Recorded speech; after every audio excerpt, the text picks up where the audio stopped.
Hey everyone, this is Michael again, and welcome to the Friday Night Smackdown review. And Smackdown tonight, of course, was from the PC in Orlando. This, of course, was Smackdown's go-home show for Money in the Bank, which is this Sunday. And before I start the review, if you guys haven't checked out the previous video that I uploaded earlier, I did the t-shirt unboxing where I got the Make It a Blockbuster Night t-shirt. So if you guys haven't checked out that unboxing video, definitely go check it out.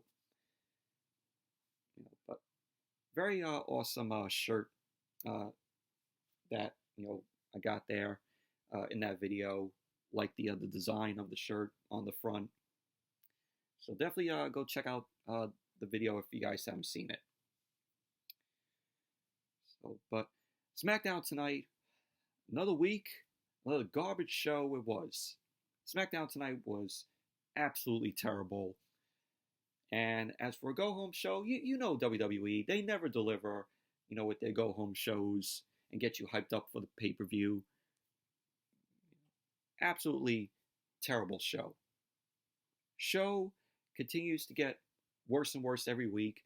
Last week, SmackDown had their lowest ratings since coming to Fox, in October. And I wouldn't imagine the ratings for this week is going to be much more lower. So even Monday Night Raw's ratings are on the decline. Heard the third hour this past week of Monday Night Raw got a 1.5. Yes, I'm not kidding you. A 1.5 in the third hour. Man, those are scary ratings. Soon, they're going to be dropping into the 1.1, 1.0 million viewers. The 1.0 ratings. But let's get right into the SmackDown review for the go-home show for Money in the Bank. SmackDown's go-home show for Money in the Bank. So SmackDown opened up tonight with Mandy Rose. She was shown getting ready backstage for her match with Sonya Deville. And I'm like, why did they book the match for SmackDown? They should have just waited until the pay-per-view. This match should have been on the pay-per-view card. So that's WWE creative for you. It's like, they don't think. They're just like, oh yeah, so we have this feud between Mandy Rose and Sonya Deville. Hey, you want to put that on the pay-per-view card? And then one of the creative people goes, no, let's not put it on the pay-per-view card. Let's just throw it on SmackDown and get the match over with so they can have another match down the line. So, but it should have been on the pay-per-view. It should have been on the pay-per-view card. So, Otis walked up to Mandy, and he ended up asking Mandy what he could do to help. Mandy ended up telling Otis that she has been ready for this match, and that she's ready. And Mandy ended up telling Otis to focus on Money in the Bank, and that she will take care of Sonya. So Mandy Rose and Otis were, kissing, and then Mandy ended up walking off. Camera went, of course, backstage again. We saw Sonya Deville. She was warming up for, of course, the match with Mandy. Dolph Ziggler ended up walking up to Sonya. And Sonya ended up talking to Dolph about how she's been ready for Mandy. And Dolph ended up telling Sonya that he will be waiting here for her. And Dolph ended up asking her to take it easy on Mandy's face. And Sonya ended up telling Dolph that she can't make any promises. So Sonya ended up walking off. And then we had the match, Sonya Deville versus Mandy Rose. And the match was a decent little match. It was back and forth between the both of them. We had Mandy Rose unloaded first on Sonya. She ended up being down on Sonya in the corner. Mandy ended up keeping the offense going in the match. Sonya ended up taking advantage. Mandy ended up dropping Sonya, kept the offense going. Sonya then retreated out to the floor. Mandy ended up yelling at Sonya to come back into the ring. Sonya came back on the ring apron, and Mandy Rose ended up running into a kick from Sonya. And at the end of the match, you had Mandy Rose yelling at Sonya to get back up and fight. So Mandy Rose ended up going for the double underhook. It got blocked by Sonya, and Sonya ended up rolling up Mandy. And then there you go. Sonya ended up winning the match. Sonya Deville ended up winning the match. But overall, decent little match from Sonya and Mandy. This is not going to be the last time that they're going to be in the match. But hopefully this is going to lead to Mandy Rose and Otis versus Sonya and Dolph in a mixed tag. And I heard Vince McMahon is behind this whole storyline with Otis and Mandy. Watch. It started out good, and then with Vince behind it, he's going to make it turn out bad in the end. He's going to totally ruin this whole storyline. And he's probably going to make it the absolute worst. Because we all know how Vince's mind works. But all in all, decent little match, like I said, from Sonya and Mandy. And then we had a 8-man tag. We had the Forgotten Sons, which are, and I yawned. That's how much I care about the Forgotten Sons. So they were tagging with John Morrison and The Miz, and they took on the New Day and the Lucha House Party. Of course, Lince Dorado and Gran Metalik. So the match was just, Didn't even care for the match. When the match started, Kofi ended up starting off with The Miz. And we had a brawl break out between all four guys, all four teams. So the Forgotten Sons, The Miz, and John Morrison end up getting sent out of the ring. Big E ended up launching Kofi out to the floor to take out the Forgotten Sons.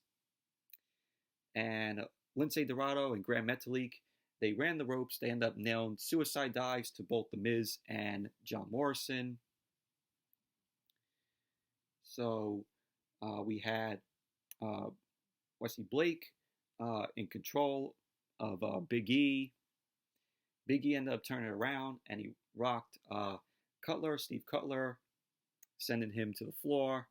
Kofi ended up coming back in, dropped a big shot to Wesley Blake in the middle of the ring. And Kofi ended up drop kicking Blake across the ring.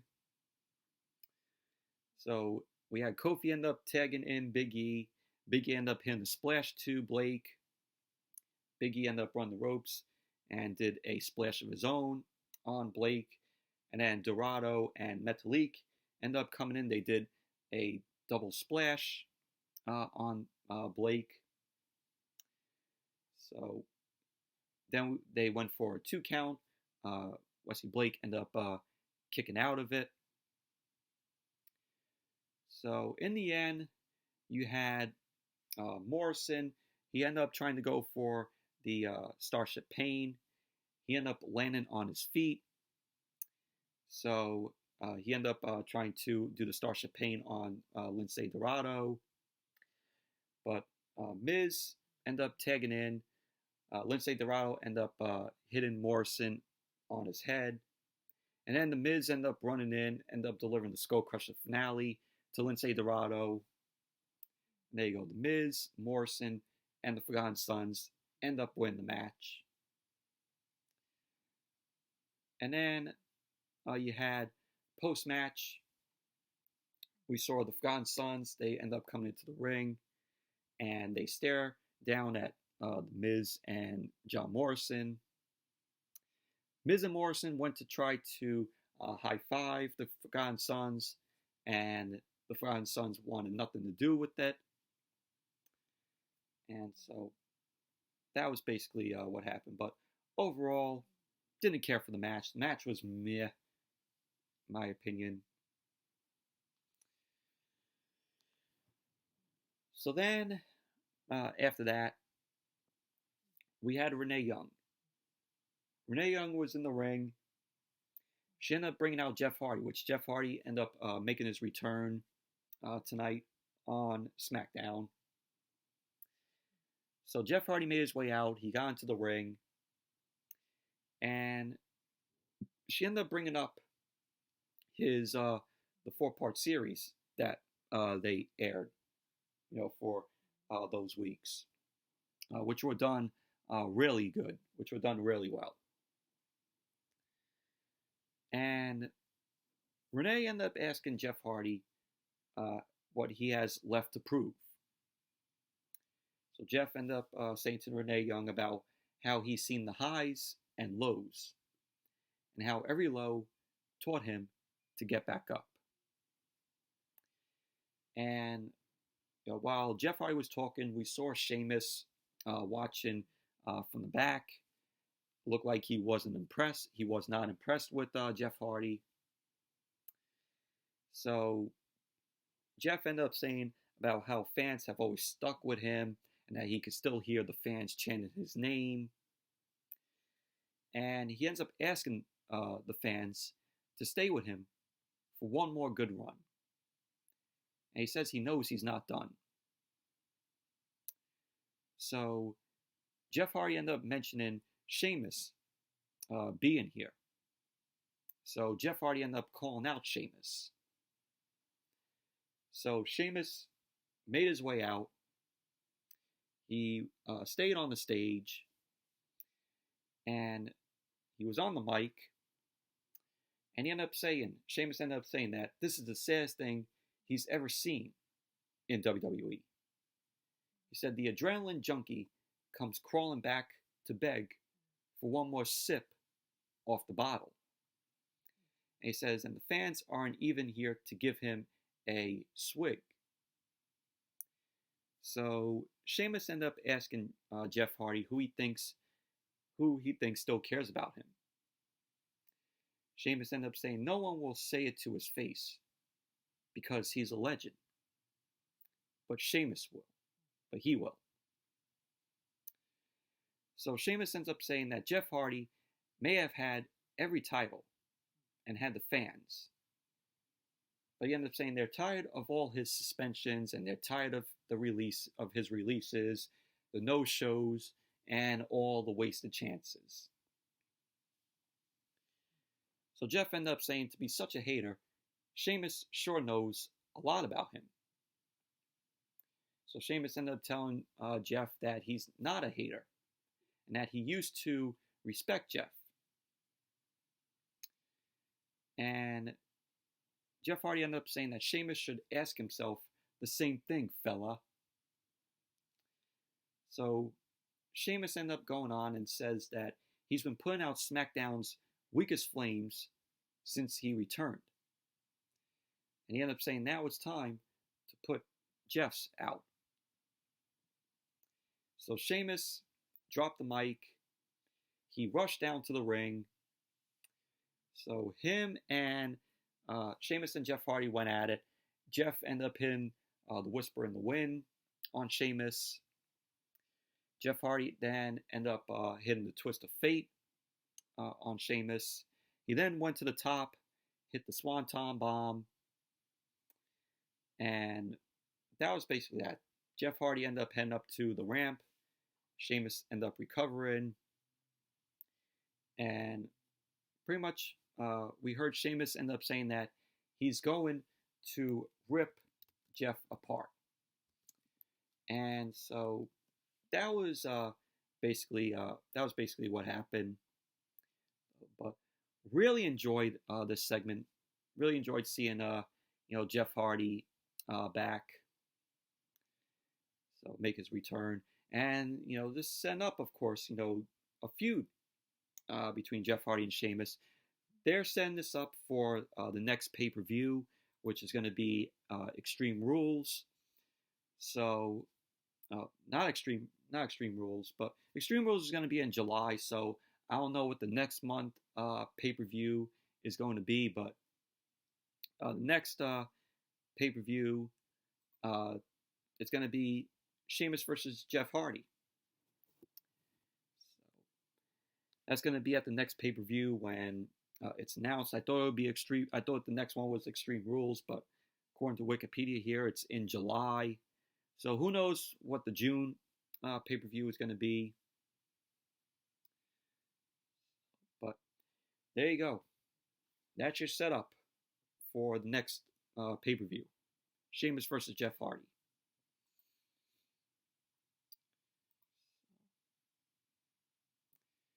And then after that, we had Braun Strowman come out. Universal Champion Braun Strowman made his way out, got in the ring, and he ended up saying that the truth is he did debut with the Wyatt family. But Bray Wyatt is not responsible for his success. And Braun Strowman ended up saying that Bray Wyatt is deranged if he thinks so. He went on to say that Bray Wyatt felt threatened by him back then, and that he should feel even more threatened now. So Strowman ended up saying that if Bray Wyatt has something to say to him, that he should come out and say it to his face. So Bray Wyatt then made his way out. Firefly Funhouse music ended up hitting, and we had Bray Wyatt, the Mr. Rogers, Bray Wyatt come out because, at the pay-per-view on Sunday, Braun Strowman is just going to be taking on Bray Wyatt. The Fiend, is not going to be involved here. It's just going to be Mr. Rogers, Bray Wyatt at the pay-per-view that, Braun Strowman is going to be facing. So we're not going to be seeing The Fiend. So Bray Wyatt made his way down. He was smiling at Braun Strowman. Bray Wyatt ended up saying that it's a shame it had to come to this. He ended up saying all he ever wanted was for Braun Strowman to say he's sorry. So Strowman ended up saying that he owes Bray Wyatt nothing. And that Bray Wyatt ended up saying that he knows better than that. Strowman ended up saying that Bray Wyatt will be the one who's sorry at Money in the Bank this Sunday. So Bray Wyatt ended up saying about how he created Braun Strowman, and that he knows what he's going to say, and also what he's going to do, and he knows what's best. So Strowman ended up telling Bray Wyatt to shut up, and that he knows nothing about him, or what he will do or say. So Bray Wyatt then ended up saying that all he knows is Strowman needs to come home, and that he doesn't belong out there with the rest of them.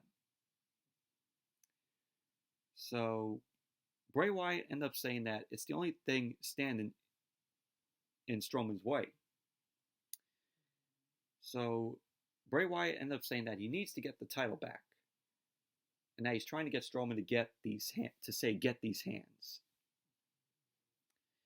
Strowman ended up saying that he's not an idiot, and that he's not falling for that. So Strowman ended up saying that Bray Wyatt doesn't know him, and that this is all going to end at Money in the Bank. So Bray Wyatt then ended up laughing. He ended up saying that their journey is just the beginning. And Bray Wyatt ended up saying that he doesn't want to spoil the fun, but let him give Strowman a taste of things to come. So then Bray Wyatt ended up bringing out the black sheep mask that Strowman used to wear when he was, of course, part of the Wyatt family. And he ended up handing it. He ended up handing the black sheep mask to Braun Strowman. So Bray Wyatt ended up saying to Strowman to take the mask and come home. So Strowman was, looking at the mask, and then we see, the Firefly Funhouse puppets shown, Abby the Witch, Huskus the Pig, and they were telling Strowman to do it and for him to come home. Strowman ended up saying that he is home and he's got the Universal Championship. He ended up saying this Sunday he's going to keep it, and Bray Wyatt will be stuck playing with his puppets. So Braun Strowman ended up mocking Bray Wyatt, saying, goodbye. Ended up saying that he will see Bray Wyatt on Sunday. So Braun Strowman exits the ring. Bray Wyatt ended up saying that he tried. He kept on apologizing to Braun Strowman, saying that he tried. And pretty much that was basically that. So, but, I liked, what I saw here. Wasn't a perfect or great segment by any means, though, but, really interested to see this match at Money in the Bank.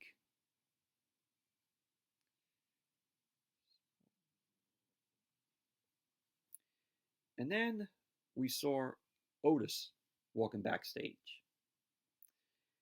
Daniel Bryan and Drew Gulak then approached Otis, and they ended up asking how Mandy is. Otis ended up telling them that she's beat up, but she will be okay. And they ended up asking Otis if he heard what Corbin said about him earlier. And he ended up saying that he didn't because he was with Mandy. And so they ended up telling Otis, to come along, and so they could tell him what Corbin had to say.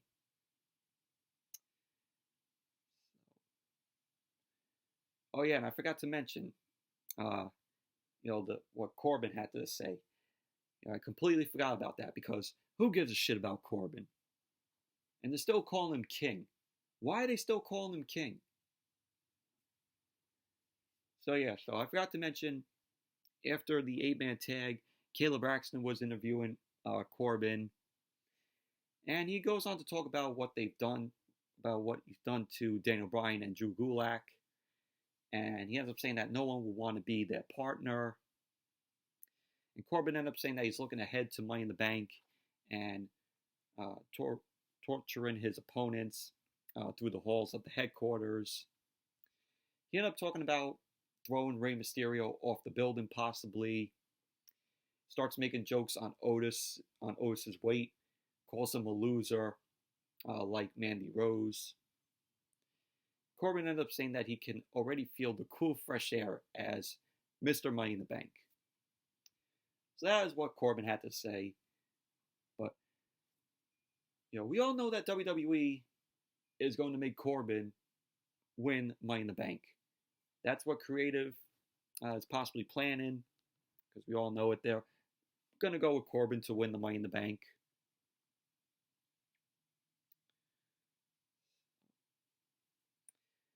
And then we had Lacey Evans and Tamina versus Sasha Banks and Bayley. This match was boring, in my opinion. We had Sasha and Bayley start the match. Tamina ended up running over both of them in the corner, and they tried to do more double teams on Tamina, but Tamina ended up keeping control of the match. Bayley ended up ducking a clothesline. Tamina ended up slamming Bayley in the middle of the ring. Tamina then ended up delivering a splash to Bayley in the corner, and Bayley ended up jumping on Tamina's back. Sasha ended up coming in, and Bayley ended up chopping Tamina's leg, but she was still standing. So Sasha ended up delivering a knee to Tamina's face.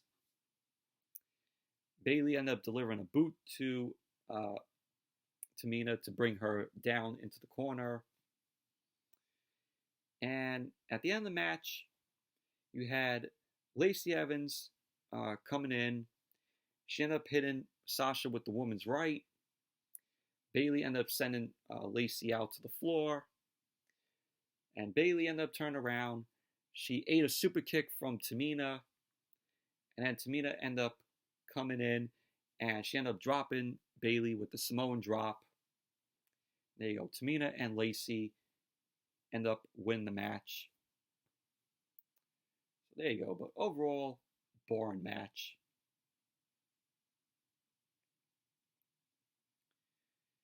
So throughout the night, they were hyping up, the Undertaker, special, the documentary that's going to be aired in 5 parts, which I am looking forward to. It's going to be on the network. Part 1 airs after Money in the Bank, so definitely going to look forward to that.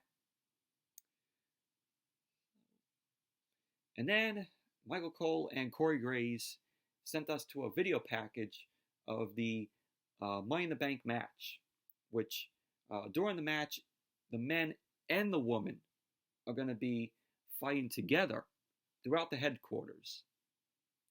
And I'm like, it's going to be a mess. It's going to be a giant mess with the women and the men's just fighting together during the Money in the Bank match. So it's not going to be just a women's Money in the Bank and a men's Money in the Bank separately. Both the men and the women are going to be fighting throughout the headquarters. It's all going to be done by one. So at the end of it, you're going to have a woman and a man, both on top of the ladder retrieving the briefcases. So it's going to be a mess. And they end up saying, oh, with the famous, awful, unique Money in the Bank match. Once again, another week, they can't even stop saying that shit where it's going to be the most unique Money in the Bank match ever. Garbage. Absolute garbage. If I have to hear that, well, thank God we don't have to hear that anymore, because Money in the Bank is this Sunday, so we're not going to be hearing them saying the most unique Money in the Bank match ever anymore.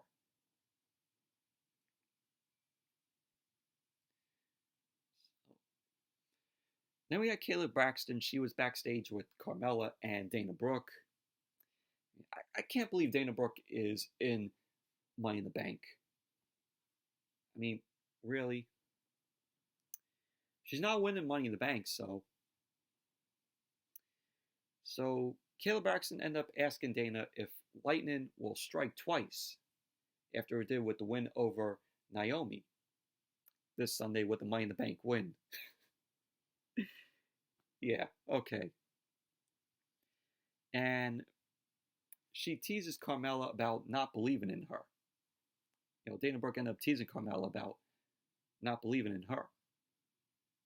So Dana Brooke says no one knows what to expect in this match, and she thinks she has as good of a chance as anyone else. Those are slim to none for you, Dana Brooke. So Carmella ended up mentioning winning Money in the Bank twice in the past. She ended up saying this is every woman for herself, and friendships or alliances won't matter. Carmella then ended up saying that when she climbs that corporate ladder on Sunday, she will remind everyone once again why Mela is money. So that was basically that. Then we went to the main event. Daniel Bryan, Drew Gulak, and the mystery partner versus Corbin, Nakamura, and Cesaro. And after Smackdown came back from the break, because during Corbin and Cesaro and Nakamura's entrances. It went to commercial. And then when SmackDown came back from the commercial, we saw the mystery hacker. And the mystery hacker was, at his control panel. And he ended up saying that we're watching and listening. So the video ended up flashing images of Tamina and Lacey Evans, the New Day, Sasha, Bayley, Carmella, Dana Brooke. And that was basically what we saw. And the hacker ended up playing a voicemail. And a woman was heard saying, "Payback is coming. And it's coming real soon." And then it said, "The truth will be heard." And it flashed on the screen. So we want to know who this mystery hacker is. There was possibilities thrown out there about who the mystery hacker could be. I heard it could be Mustafa Ali. Heard it could be Chad Gable. Even people threw out CM Punk, that the mystery hacker is CM Punk. Yeah, okay. Guys, or these people that think it's CM Punk as the mystery hacker, it is not CM Punk. It is not. CM Punk is not coming back to the WWE. So just forget about that. Forget about him possibly being the mystery hacker, because it is not him. So after that we head back to the ring, and Daniel Bryan and Drew Gulak came out. And their mystery partner is revealed. And their mystery partner is Otis. So the match ended up getting underway. Match itself, it was meh, in my opinion. Bell ended up ringing. Daniel Bryan then unloaded on Corbin. Corbin ended up fighting back, ended up dropping Daniel Bryan. Corbin went for a Boston Crab. Daniel Bryan ended up blocking it. Daniel Bryan ended up mounting Corbin with punches. Bryan ended up kicking Corbin again, ended up taking in Drew Gulak. They did a double team on Corbin. Corbin ended up coming right back with a right hand to Gulak's throat. Corbin ended up talking trash, ended up holding Gulak's face. Gulak then fighted back, ended up drop kicking Corbin, sending Corbin out to the floor.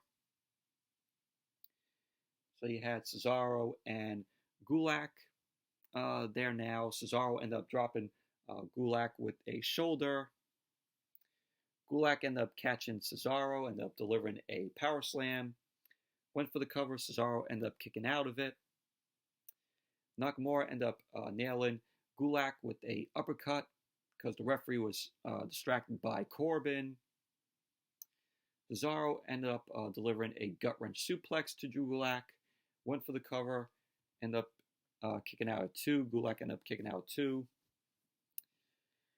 And in the end, you had Nakamura delivering a big kick to Daniel Bryan's head on the floor.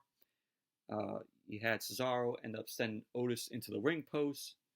Daniel Bryan ended up hitting a running knee to Cesaro.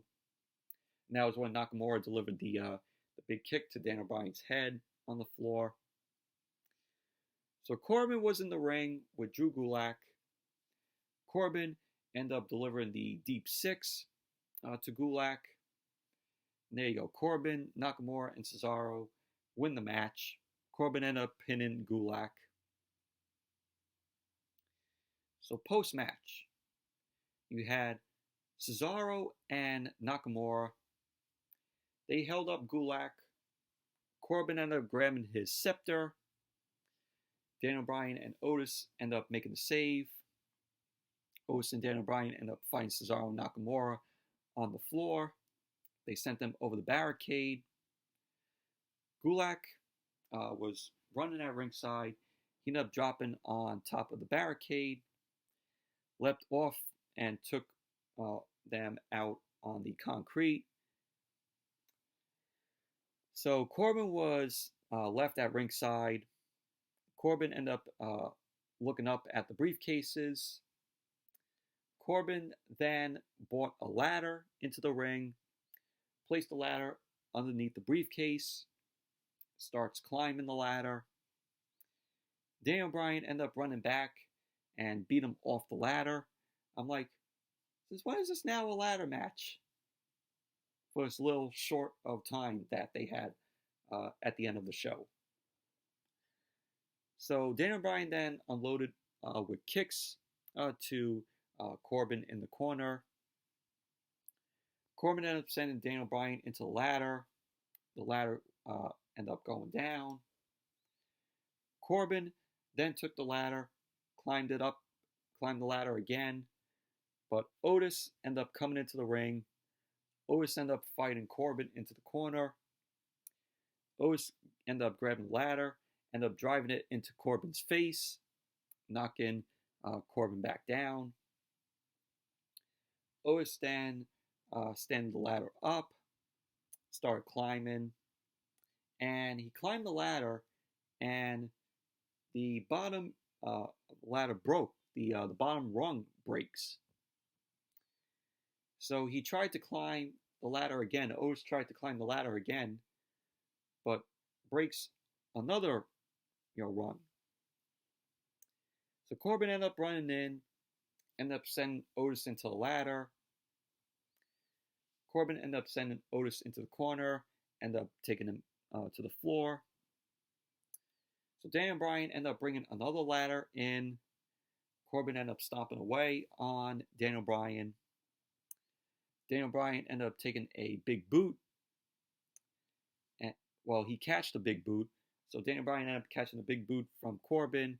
Takes Corbin down with the dragon screw leg whip.